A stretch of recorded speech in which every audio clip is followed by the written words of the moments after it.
All right, so we're back again. I only have 5 minutes at a time with these videos. Um, Reincarnation is based on karma, and karma is the person's good deeds or bad deeds throughout their entire life. Americans kind of know it as a very short term thing, like you do something, you slam the door on someone, and then someone slams the door on you.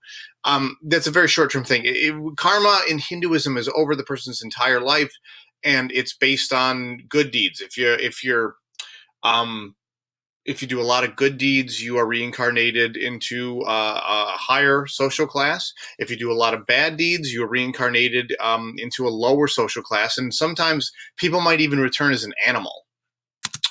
Um, there is, however, a way to escape reincarnation. So to become one with the spirit Brahma, the single and all-powerful force in Hinduism, so essentially God, one must obey their dharma, which is the religious and moral duties of each person. By fulfilling religious and moral duties, a person becomes closer to Brahma or God. There is a point in a Hindu's life, if they live a perfect life, if they have positive karma, they literally become part of God. So that is similar to the idea of heaven, if you're comparing it to another religion. Ahimsa is also an important belief in Hinduism. Many Hindus are nonviolent, and that really reaches out to all parts of their life. They treat other people with respect. Many Hindus avoid eating meat and try to avoid hurting living things. You have the hand right here. This appears on jewelry and things from time to time. So all Hindus generally practice the idea of nonviolence. And that translates into vegetarianism for some Hindus. My favorite thing, and I know I like to reference The Simpsons a heck of a lot, Apu, who is a character in The Simpsons, he is the gentleman who runs the Quickie Mart. He is a Hindu. And there's one particular episode in The Simpsons where Apu does something pretty bad.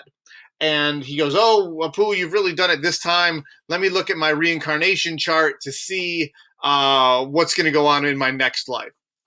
So he goes and he goes, "Okay, first I was a tiger, then I was a snake, then I was a jokester." If you guys know Mad Magazine, that's Alfred E. Newman. "Then I was a goat with a hat." And then he's him. And he does something really bad in his current life as Apu. And so when he dies, he's going to be reincarnated as a tapeworm. And then he's assistant to a powerful movie executive. So there's a couple inside jokes there that you guys might not get. Hindus don't actually have reincarnation charts, and so Apu kind of consults this as a joke, but I thought it was kind of a funny idea. So in a nutshell, just to review a little bit here, very, very, very old religion, extremely complex, and no two Hindus will worship in the same way. It used to be the national religion of India. It is not that way anymore. Hinduism has no single founder, and they can worship many gods and goddesses, but one single spirit, which is Brahma.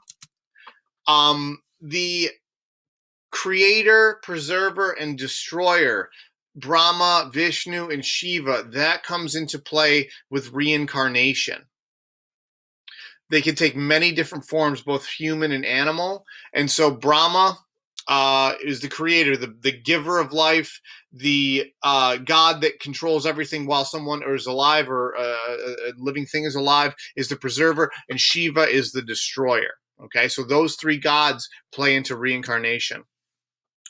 Main religious text, Upanishads, written in question and answer form. It translates to sitting near a teacher. Vedas is a Hindu book that gives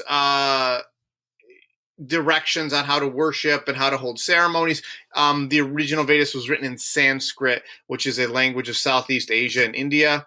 Reincarnation we talked about, based on karma. Good karma, good things happen to you in the next life. Bad karma, bad things happen to you in the next life. Ending the cycle of reincarnation, it just doesn't go on and on and on and on. If a Hindu follows their karma and has positive karma, they could literally become one with Brahma, which is God, the single spirit in Hinduism. Nonviolence, many Hindus choose to be vegetarians because they believe that hurting another living thing is wrong. And then finally,